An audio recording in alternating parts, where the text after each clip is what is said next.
Assalamu alaikum agayın. Salamатсыңарбы көрөрман. Бүгүн мынабы Ататүрк паркы мурдагы Советтер Союзунун убагында дружба дечи бул жерде. Ошол парктын төрүнө келип атабыз, жанагыдай канкуу сөздөрдү угуп атабыз да интернеттен.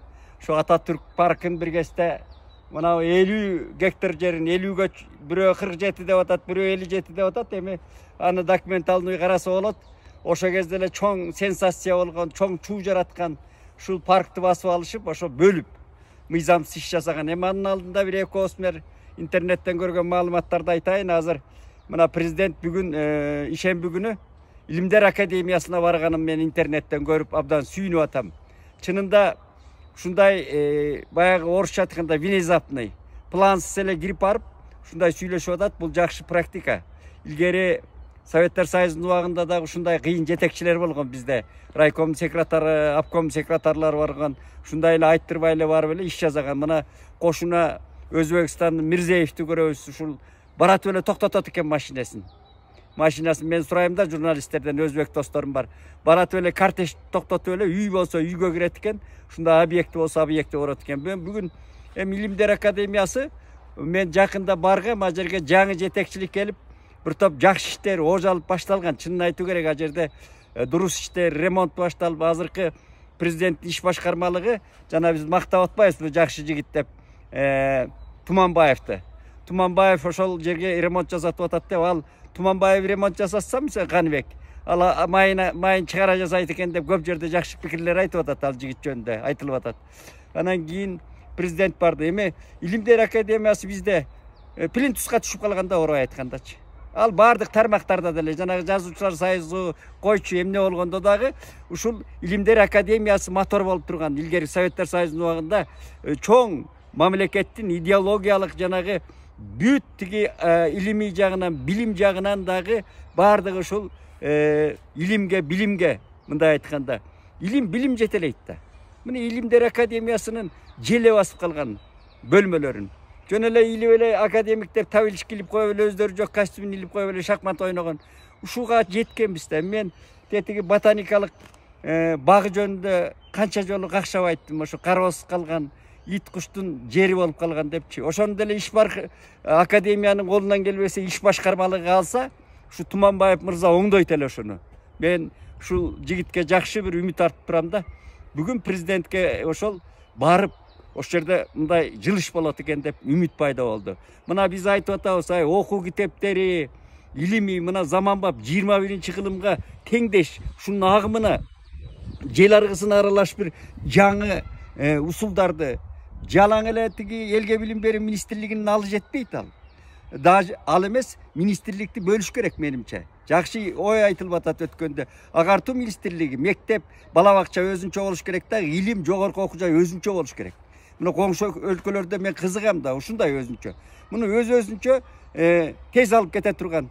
Бүгүн Илимдер академиясы ошонун идеологу болуш керек да, ушул министрликтердин.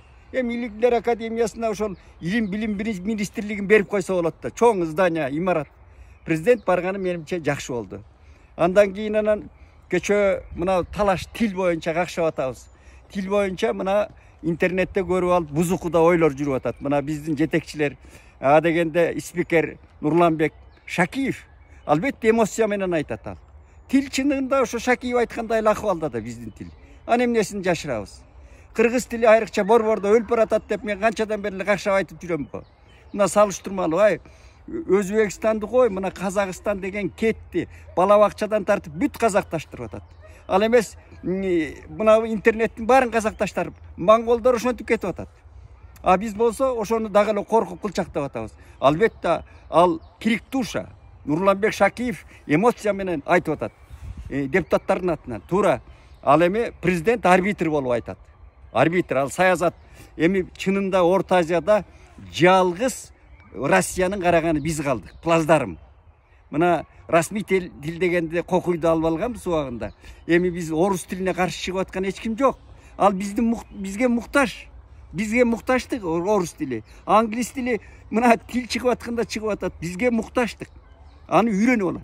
Мына эне тилден ажырат баратканыбызды спикер какшап атат, а биз деле көчөдө какшап атабыз. Мына борбордо кетип баратсаң, аз эле киши кыргызча сүйлөп баратат.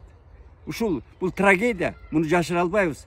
Ошон үчүн ал жетекчилердин сөздөрүн жулуп алып эле тиктокко кирип, жанагы интернетке кирип эле ортодо бир бузукулар бар да кайраштырып. Андай эмес, ал жетекчилик аны түшүнүп эле турат. Тил маселеси биздин абдан чоң трагедиялуу маселебиз азыр. Аны трагедия деп эле айтыш керек. Анан мына көрсөтүп койсоң, мына жердеги баягы кезинде бул 2006 жыл деп жүрөт. Мен Бакиевдин убагында деп айтабыз ошондо.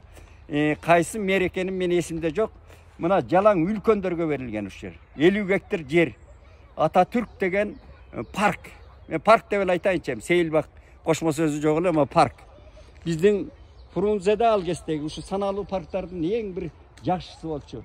Анан ушуну талап тоношуп бул жагын өзүнчө алып карабайсызбы? Эми ушулардын үйлөрүн карасак, ошондо тизмесинде окудум эле. Бир дагы мындай катардагы адамдар эмес, жалаң кызматкерлер, байлар алган.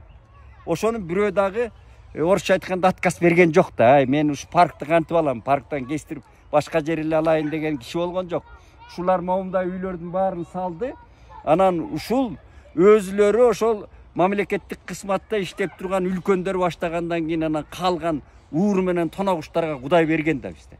Тоноду да анан мамлекетте. Мына ушулар азыр бузулат деген мына интернетке ошондой маалыматтар чыгып атканы мени кубандырды. Бул өзү кыргызда улуу сөз бар. Жанагы житкен окту аткан октогот деген. Бул Кыргызстан боюнча ушундай тазаланып жүрүш керек. Бүткүл Кыргызстан боюнча. Тиги 91-жылдан бери тазаланмайынча кыргыз элинин көксөсү суубайт эч качан. Ал тең болуш керек. Ала койду бөлө кырпай. Садыр Жапаровдун тууганы маселеси, же болбосо Ташиевдин тууганы, же таанышы дебей бирдей караш керек. Ошондо эл ишенет, акыйкаттык болот. Муну биз мына калыстык үчүн айтышыбыз керек. Ошондо акыйкаттык орнойт. Келечекте мамлекеттин жолу ачылат. Анан бир жерди алып, анан мынанча курган кишилердин эмгеги кайда кетет? Ал компенсациясы деген болуш керек. Буларды да караш керек. Анан чекесинен талкалап коюш оңой. Кайра куруштун өзү кыйын да. Шуну айтайын дедим.